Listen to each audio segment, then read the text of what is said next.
YouTube channel. Hey, Mark. Yeah, can we have a second? Yeah, just come here. Yeah. So I've just had an email back. If you look on the computer, basically the last club got back to us. All 6 of them have said yes. Yeah, all 6 of them. Yeah.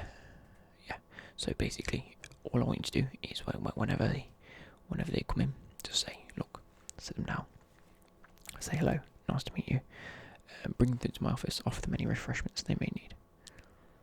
Yeah, of course. Well, actually, the first one's due in any minute now, so yeah. Well, I've heard it's arrived. Yeah. It's parked his car.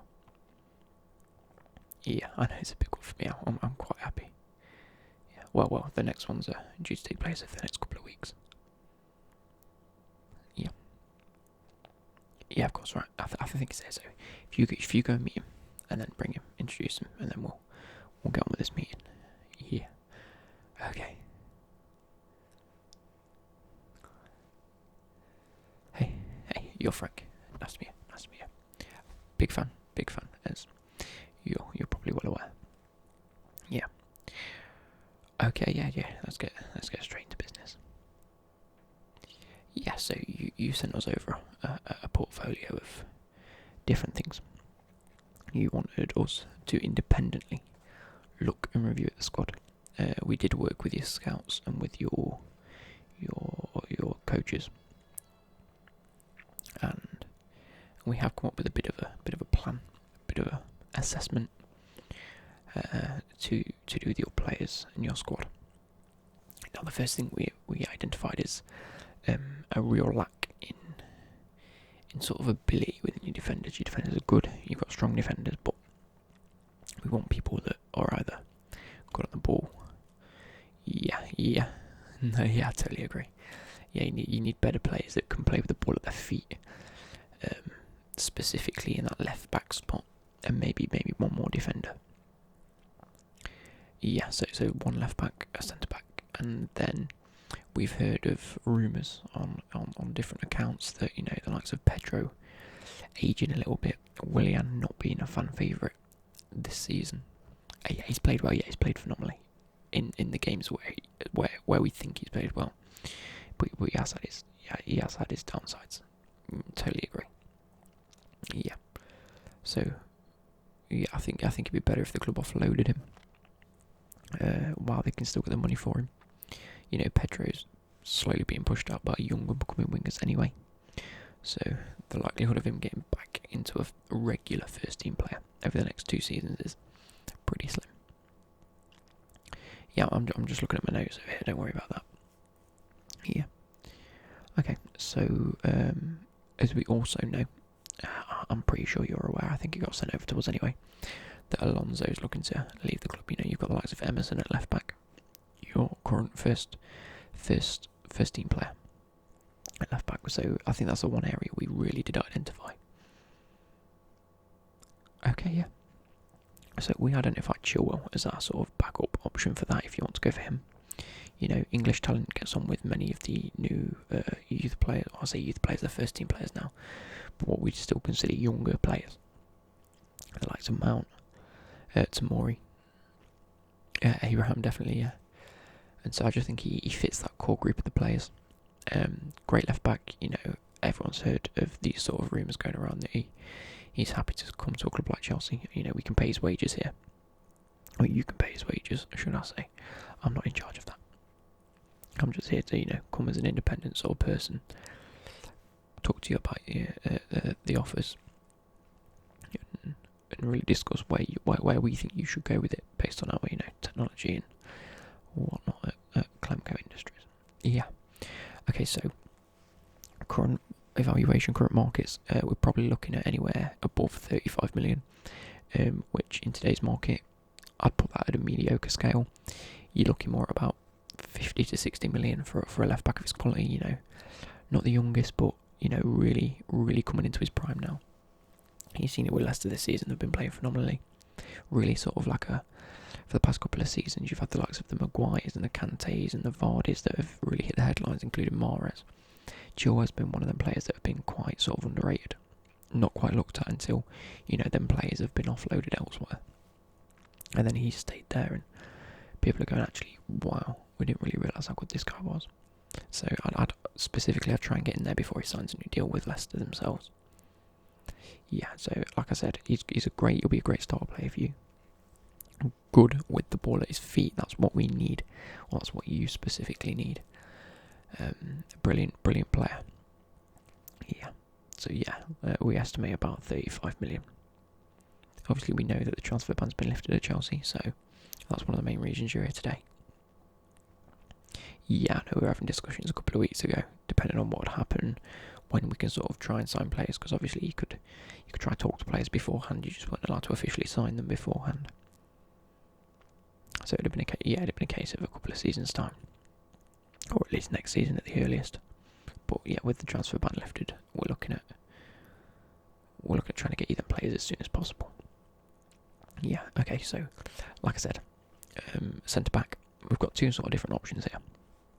We've got both turns out from the German league, from the Bundesliga, because I think that's probably one of the best places to scout defenders, especially young defenders or up and coming strong big defenders. It's very unlikely that you're going to get them from England in this day and age. You've got the likes of Harry Maguire, who was tipped to be this good guy this season, not really showing it. Hopefully in the next couple of seasons, maybe. Same with John Stones, great defender on his day, but I wouldn't really put him up there currently on his form recently. Yeah, he's had a couple of injuries over the last season or so. Yeah. So the first one, Konate from RB Leipzig, as you know. They have a knack at the minute of producing sort of young, good, fast players that can play great with the ball at their feet. They've got the likes of Konate, Upamecano. They did have Orban. He's a lot older and has a lot more experience than the other players, but he was one that sort of brought these other sort of younger players up. Like I said, he's fast, he's tall, he's strong. Is a lot younger, which is one of the issues. You've got the likes of Zuma already. You've got the likes of Tomori coming through. Rudiger, the more experienced player. I'm not sure whether Konate would fit your system specifically. It's just a player that we've picked out, just so you're made aware of him. Mainly because, well, between him and Upamecano, you could have either one of these. They fit that sort of young aspect. Great links with Zuma. He's French, so I think he'll get on well with quite a core sort of integration of the squad. Like Zuma, the Kante, maybe Giroud if he stays post January. Obviously, I'm not his agent, so I couldn't say whether he's wanting to look elsewhere or whether he's just looking to retire. Yeah, he'll probably try and play a bit more football if he can. So whether he goes elsewhere, I'm not sure. Whether he remains as a backup option. But then again, if he is with the team come January, he'll just be another player that can get on with him. Same with the Upamecano being French. They're very, very similar players. Tall, strong. Okay, so Konate, you're looking at about 40 million. Same for Upamecano. I've only written down Konate, but they're both players that I think you need to be looking at, even if it's just to bring in another defender now for the immediate, and then look to offload maybe one or two of the other defenders that are beginning to maybe not show the best, maybe like the Christiansen or Zuma. I think having both of them creates a little bit of a weak link there. Yeah, I mean, well, you're the coach, you can do what you want. I'm just saying this is what we're here for.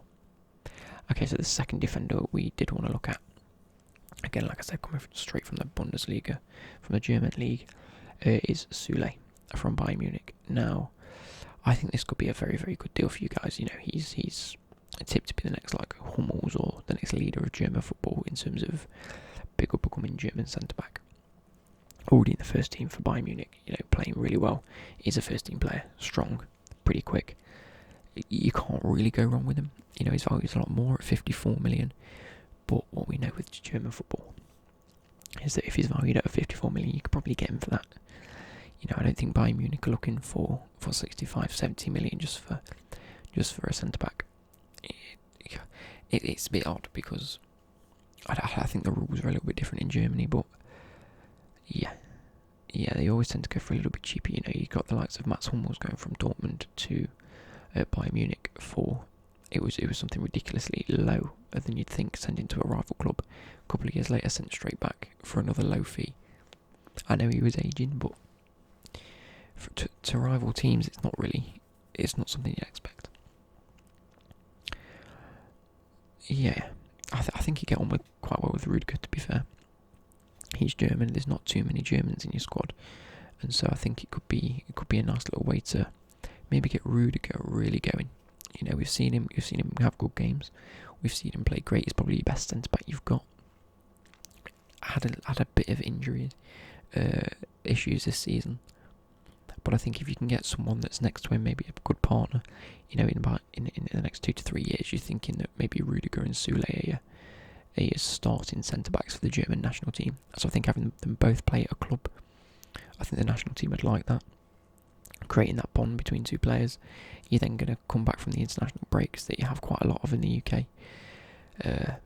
and they're going to have played together. They're going to still have that bond. They're still going to be match fit, and I think it's going to be really useful. Yeah, I think that's a very good option for you guys. Okay, so last but not least, I think the papers have been saying this one a lot. We identified obviously the likes of Pedro leaving, you know, Willian not really performing like the fans and how people at the club expected. And you know, I'm gonna say Jadon Sancho. Very expensive signing this.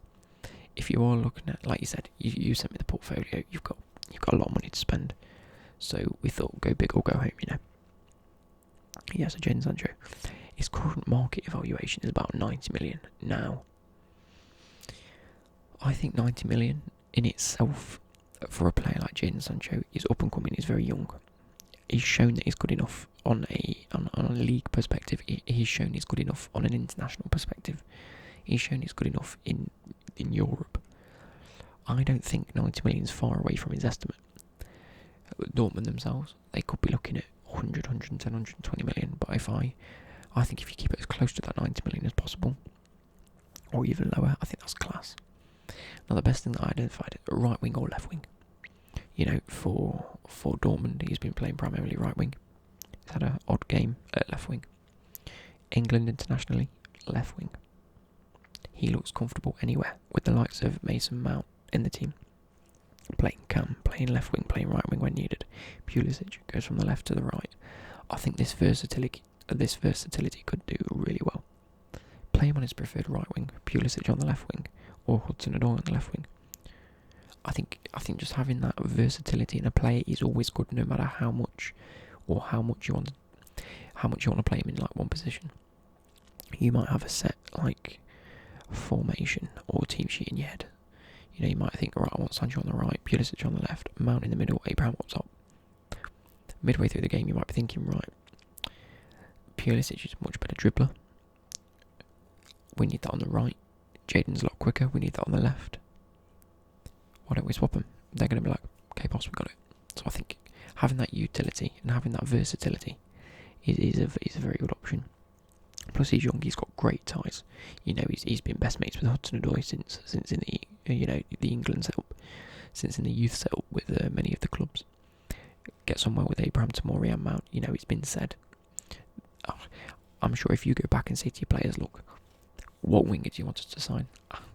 4 or 5 times out of 10, all of them are saying Jadon. There may be a few other players on your radar that we don't know about, but I just think he's such a good fit for your club. He plays that fast, dribbling, attacking style football that you're after. You know, he's an England international, made his debut, had a couple of caps. He's one that if you really are striving to get that young England talent into the squad, not that you shouldn't have any different talents. You know, we've said that we like Süle and we like Canate, the French links, the German links. But if you're looking to build that core English football at the front, in the likes of, you know, Hudson-Odoi on the left, Jadon on the right, Abraham up top, I just think it's a very, very, very good way to go. Yeah. Okay. Well, like I said, I'll leave you to it. If I quickly whip up my emails now.